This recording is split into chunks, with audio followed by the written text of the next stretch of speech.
इस वक्त की बड़ी खबर आपको बता दें, आर्मी चीफ एमएम नरवणे आज लद्दाख के फॉरवर्ड लोकेशंस का दौरा करेंगे और बॉर्डर्स की तैयारियों का जायजा लेंगे।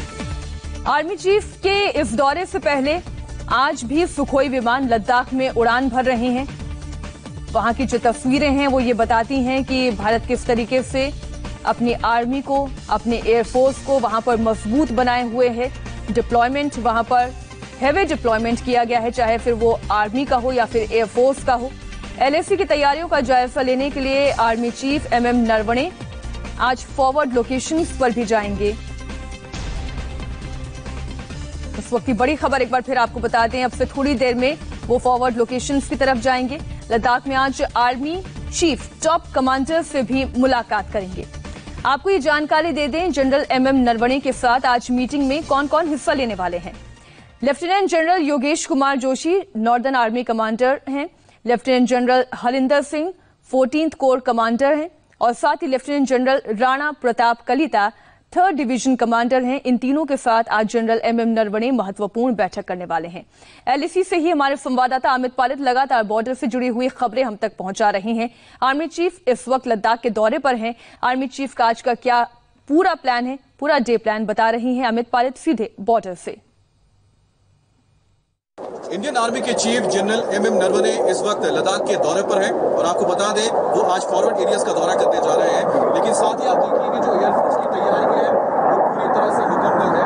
रोज की तरह आज भी Su-30 MKI लगातार यहाँ पर एयर कॉम्बैट पेट्रोलिंग कर रहे हैं, यानी कि कॉम्बैट एयर पेट्रोल के जरिए वो साफ संदेश दे रहे हैं कि भले ही बातचीत हो रही है, तमाम चीजें हो रही है डिप्लोमेटिक लेवल पर, मिलिट्री लेवल पर, लेकिन जो तैयारी है इंडियन एयरफोर्स की, हमारे फोर्सेस की, वो पूरी तरह से बरकरार है, उसमें कोई भी कमी नहीं आई है।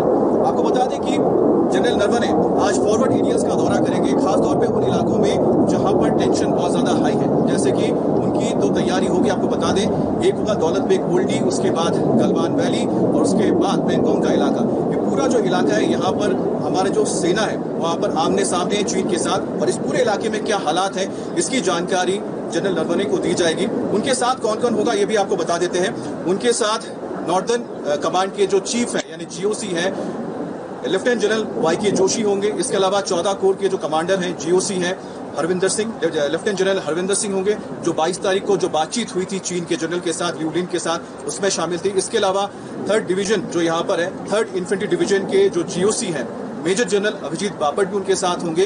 तो तमाम जो अधिकारी 22 तारीख को उस बातचीत में शामिल हुए थे चीन के साथ, वो सभी आज मौजूद रहेंगे जनरल नरवणे के साथ और उनको सब जो चीजें हैं वो ब्रीफ की जाएंगी। इसके अलावा बता दें आपको कि सबसे जो दिक्कत जो आ रही है या कहें कि जहां पर पेच फंस रहा है वो है पेंगोंग का इलाका, जहां पर चीन ने 8 किलोमीटर का जो इलाका है वहां पर उसने आकर अपने बेसिस कह सकते हैं कि एक तरह से तैयार कर लिए, जहां पर जो परमानेंट स्ट्रक्चर्स तैयार किए गए हैं वहां पर बड़ी तादाद में उन्होंने अपने फोर्सेस को वहां पर रखा है। तो एक तरह से बेस बनाने की जो कोशिश की गई है उसका सबसे ज्यादा भारत ने विरोध किया है और यहां से हटना ही पड़ेगा चीन को, तभी जाकर ये बातचीत सफल हो सकती है। इसके अलावा गलवान वैली में भी पीछे जाने को लेकर सहमति बनती हुई दिख रही है। लेकिन आपको बताएं कि आज जब जनरल नरवणे पेंगोंग के इलाके के उस तरफ जाएंगे जहां चुशुल, आपको बता दें चुशुल और मोल्डो चुशुल के बिल्कुल ऑपोजिट में पड़ता है और मोल्डो में बातचीत हुई थी जो चीन का इलाका है, और चुशुल में भी भारत का वहां पर एक अहम बेस है और साथ ही साथ चुशुल में आपको बता दें हेलीपैड भी है।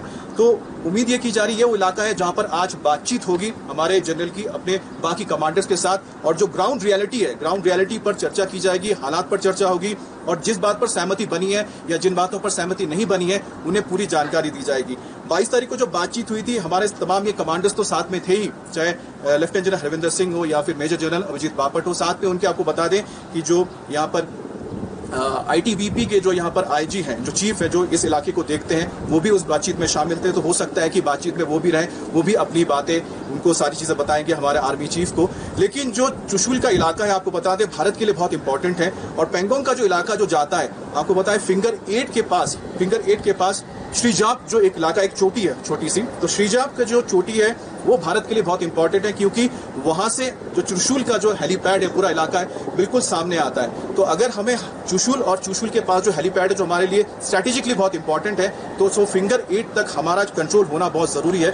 तो ऐसे में माना जा रहा है कि जो जनरल नरवणे हैं वो अपने कमांडर्स को भी ये बात साफ साफ बता देंगे कि जब तक पेंगोंग का इलाका खाली नहीं हो जाता है जहां पर चीन आके बैठे हैं, तब तक ये बातचीत जो है कोई मायने नहीं रखती है, क्योंकि जो स्टेटस को है वो मई से पहले के हिसाब से होना चाहिए, चाहे वो गलवान वैली हो, चाहे पैंगोंग का इलाका हो, तभी जाकर ये बातचीत पूरी तरह से सफल होगी। और आपको बता दें, इसलिए भारतीय फोर्सेज जो है वो भी पूरी तरह से तैयार है और जनरल नरवणे ने साफ साफ ये संकेत दे दिए हैं कि बातचीत अपनी जगह चलती रहेगी जब तक जमीन पर चीजें नहीं बदलती हैं। जैसे जब 6 जून को बातचीत हुई थी जनरल लेवल्स की, उसके बाद देखा गया था कि 15 तारीख को पीछे हटने की बात हुई थी गलवान वैली में, लेकिन ऐसा हुआ नहीं और वहां पर खूनी झड़प हो गई। तो ऐसे में हमें इंतजार करना होगा कि 22 तारीख को जो सहमति बनी है क्या जमीन पर वो होता है नहीं होता है। उसी के बाद हमारे जो फोर्सेस हैं वो हो सकता है कि धीरे धीरे पीछे की ओर आए, नहीं तो हमारा जो बिल्टअप है वो भी चीन की तरह ही कायम रहेगा। लेकिन इस बीच आपको बता दें कि जो एयरफोर्स है, एयरफोर्स अपने बिल्टअप को लेकर पूरी तरह से तैयार है, उसमें कोई कमी नहीं आई है।